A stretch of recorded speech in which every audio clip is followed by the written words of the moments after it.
नमस्कार दोस्तों, मैं हूं नितिन मलिक। उम्मीद करता हूं आप सब ठीक होंगे। दोस्तों, आज एक नई डेवलपमेंट आई है।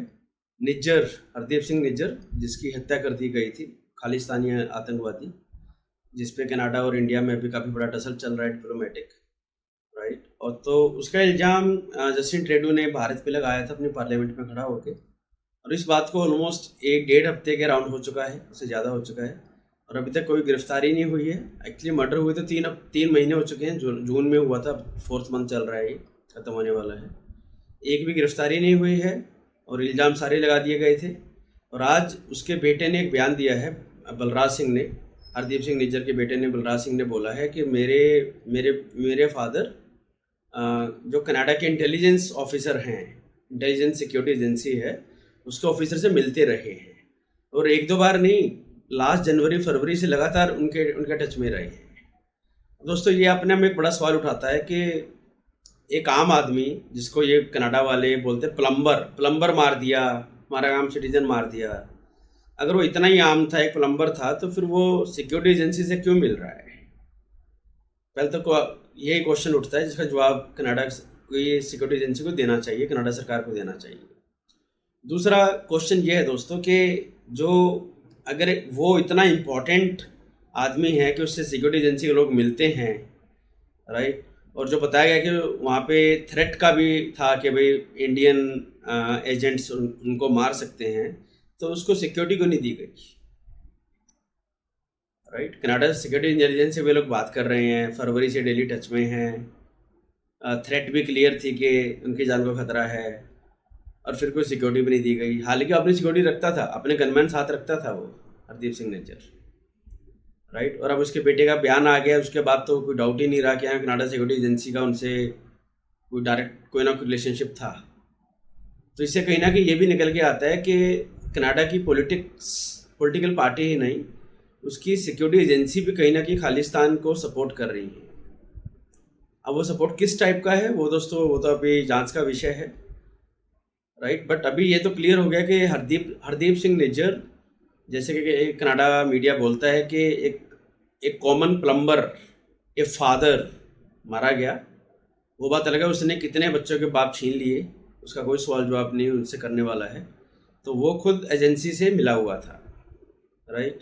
और इधर से पतवंत सिंह पन्नू, जो खालिस्तान का सिख फॉर जस्टिस का हेड है, वो यूएसए में बैठ के धमकियाँ दे रहा है कि पहले तो उसने धमकी दी थी कि हिंदुओं को वहाँ से निकाल दो, हिंदू यहाँ से चले जाओ कनाडा से, वरना सबको मार देंगे। और अब उसने बोला है कि जितने भी ये इंडिया के जो एम्बेसीज हैं, राजदूत के जो कार्यालय हैं, ऑफिस हैं, ये सारे के सारे टेरर का सेंटर हैं। मतलब एक आतंकवादी किसी देश की एम्बेसीज को टेरर सेंटर बोल रहा है, और वहाँ पे कनाडा की तरफ से एक भी राइट वॉइस नहीं उठी है दोस्तों। तो ये कहीं ना कहीं पूरी सोसाइटी का ही एक पतन ये दिखाता है काफ़ी हद तक। हालांकि ये बिल्कुल ऑब्वियस है, क्लियर है कि जस्टिन ट्रूडो की इस टाइम जो रेटिंग है वो बिल्कुल ही गिर चुकी है। ये इंडिया कनाडा का जो इशू हुआ था, उसके बाद जो बड़ा प्रॉब्लम इसमें ये जो उन्होंने एक नाजी को अपनी पार्लियामेंट में इनवाइट करके उनको सम्मानित किया, स्टैंडिंग ओवेशन दिया जेलेंस्की के साथ, वो एक बहुत बड़ा ब्लंडर था, जिसमें उनके पार्लियामेंट के स्पीकर को रिजाइन भी करना पड़ा। गलती तो जस्टिन की थी, बट उसने उसको बलि का बकरा बना दिया, राइट। तो यहाँ पे मीडिया लगा लो, एजेंसी लगा लीजिए, पॉलिटिकल पार्टी लगा लीजिए, सब एक ही थाली के चट्टे बट्टे लग रहे हैं, राइट। और पन्नू की फ्रीडम ऑफ एक्सप्रेशन का उनको पूरा ध्यान है, वो क्या बोल रहा है, क्या कर रहा है। एक आतंकवादी जो गन सपोर्ट करता है, गन कल्चर को प्रमोट करता है, इंडिया में टेरर करवाने के लिए फंडिंग करवाता है, रेफरेंडम के लिए फंडिंग करता है, उसकी भी फ्रीडम ऑफ एक्सप्रेशन है, राइट। बट जो आम लोग मर रहे हैं, जो कनिष्का बॉम्बिंग में लोग मारे गए थे, उनकी फ्रीडम ऑफ एक्सप्रेशन कुछ नहीं है। क्यों? क्योंकि वे लोग वोट नहीं दे सकते ना, वे लोग तो मर चुके हैं। जो वोट दे वही काम का है, और जो मेजोरिटी में वोट लाए, बल्क में वोट लाए, वही काम का है, राइट। तो दोस्तों, ये अपने आप में उनके हरदीप सिंह निज्जर का बेटे का जो बयान आया है कि कनाडा एजेंसी से निज्जर शामिल था, ये एक बड़ा रिविलेशन है। और अब एक रिपोर्ट ये भी आ रही है, हालांकि ये रिपोर्ट्स कंफर्म नहीं है दोस्तों, कि आईएसआई के 2 लोग थे, राइट, उनके नाम अभी पूरी तरह से कन्फर्म नहीं हुए हैं।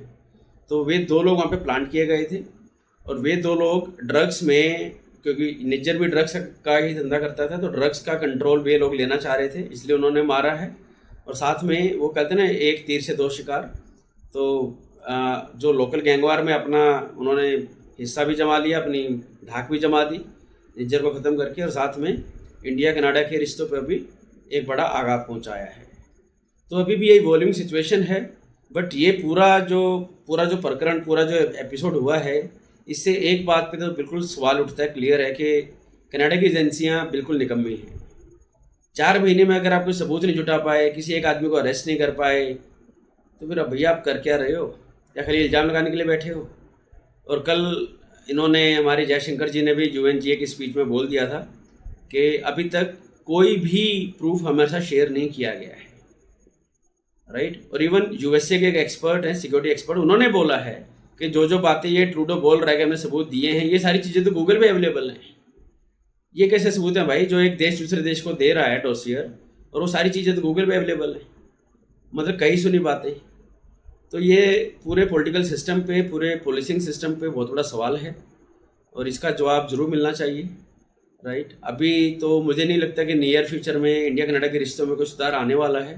हालांकि USA ट्राई कर रहा है कि थोड़ा सा एनवायरनमेंट को शांत किया जाए, बट अभी इसका एक ही रास्ता है कि ट्रूडो पावर से हटे, एक नई सरकार आए, कंजर्वेटिव जो दूसरी पार्टी है, मे बी तब हम शायद कुछ प्रोग्रेस की उम्मीद कर सकते हैं। पर तब तक तो मुझे नहीं लगता कि कोई ज़्यादा चांसेस हैं, राइट। और अभी ट्रूडो और मल्टीपल इश्यूज़ को फेस कर रहा है। अभी एक इशू हाउसिंग का है दोस्तों, जिस पे मैं एक दूसरा वीडियो मैं बनाने वाला हूँ, उसमें डिस्कस करेंगे कि ट्रूडो की सबसे बड़ी समस्या इंडिया या खालिस्तान नहीं है, एक और बड़ी प्रॉब्लम है, जो हम अगले वीडियो में डिस्कस करेंगे।